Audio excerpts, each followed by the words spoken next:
আপনারা এর আগে অনেক পাবদা মাছের রেসিপি ট্রাই করেছেন, কিন্তু একবার এইভাবে সর্ষে পাবদার ঝাল ট্রাই করে দেখুন, দেখবেন অনুষ্ঠান বাড়ির মতো টেস্ট লাগবে।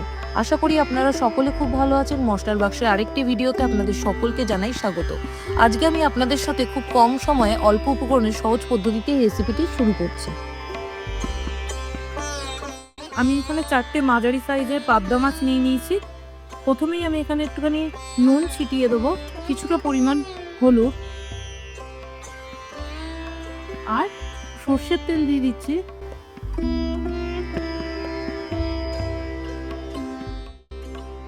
এবার দিয়ে এগুলোকে খুব ভালোভাবে ম্যারিনেট করে নেব।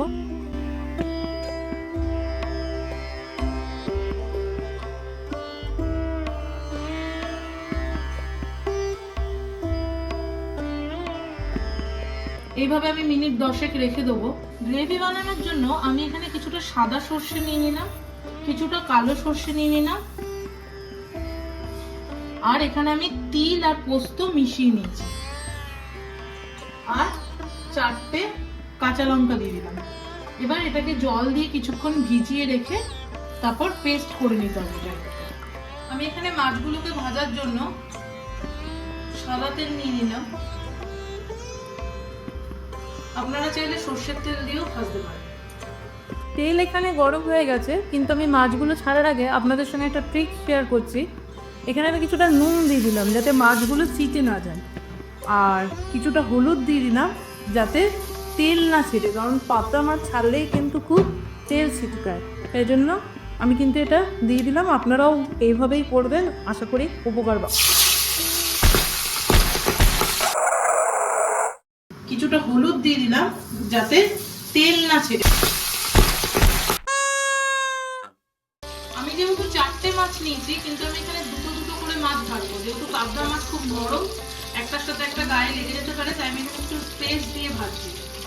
আপনারা দুটোর সাহায্যে উল্টাবেন, তাহলে খুব সুবিধা হবে। দুটো খুন্তির সাহায্যে সহজে উল্টেও যাবে আর ভাঙার সম্ভাবনাও থাকবে না। দেখুন,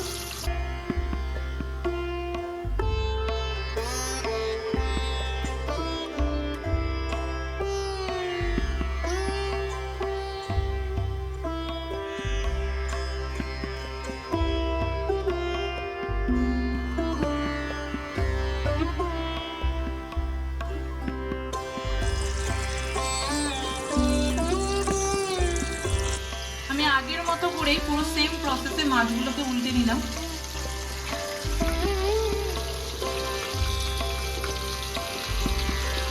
মাছগুলো এখানে ভাজা কমপ্লিট হয়ে গেছে, দেখতেই পাচ্ছেন একটুও কিন্তু ভাঙেনি মাছগুলো। ওই তেলেই 1 টিস্পুন মতো এখানে কালো জিরা ফোড়ন দিয়ে দিলাম, 1 টিস্পুন মতো আমি আদা এখানে দিয়ে দিলাম। এবার এটাকে একটুখানি খুন্তির সাহায্যে তেলে নেড়ে নিতে হবে ভালো করে। একটা মাঝারি সাইজের টমেটো দিয়ে দেবো। খুব ভালো করে কিন্তু তেলেটাকে নাড়তে হবে যতক্ষণ না কাঁচা গন্ধ চলে যাবে, আর পুরোটাই কিন্তু আমি এখানে লো ফ্লেমে করছি। সুন্দর রং আসার জন্য আমি এখানে একটুখানি হলুদ ছিটিয়ে দিলাম। এখনই দিলাম যাতে মিশে যায় একদম, টমেটোটার সাথে খুব ভালো মতো করে মিশে গেলে রংটাও খুব ভালো হয়। আর এখানে একটুখানি কাশ্মীরি মির্চ দিয়ে দিলাম।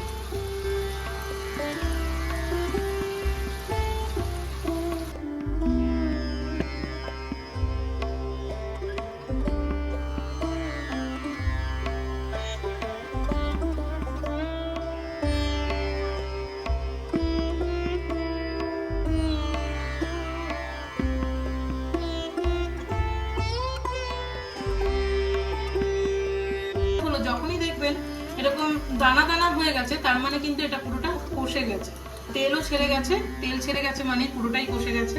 এবার আমি এখানে দিয়ে দেবো ওই পেস্টটা, গ্রেভির জন্য যে পেস্টটা করে রেখেছিলাম। খুব ভালো করে এখানে মিশিয়ে নিতে হবে এটাকেও, যতক্ষণ না তেল ছাড়বে লো ফ্লেমেই করতে হবে। মিনিট 10 মতো এটাকে করতে হবে খুব ভালো করে।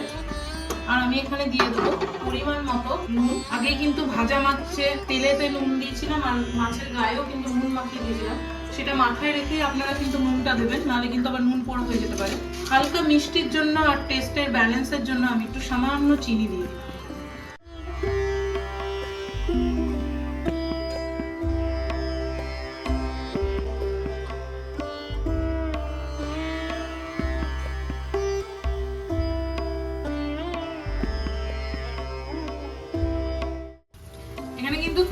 ছেড়ে গেছে, মশলাটা পুরো কষে গেছে একদম।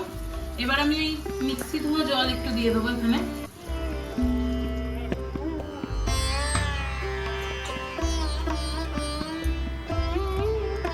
একটু 5 মিনিট মতো রেখে দেবো, তারপর ফোটার পর মাছগুলোকে ছেড়ে দেবো।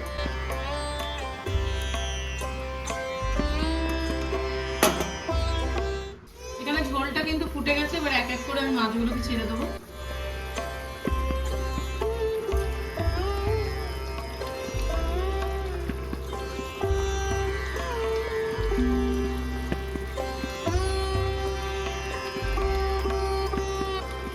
দু মিনিট মতো আমি লো ফ্লেমে একটু ঢেকে ফুটিয়ে গ্যাস বন্ধ করে দেবো।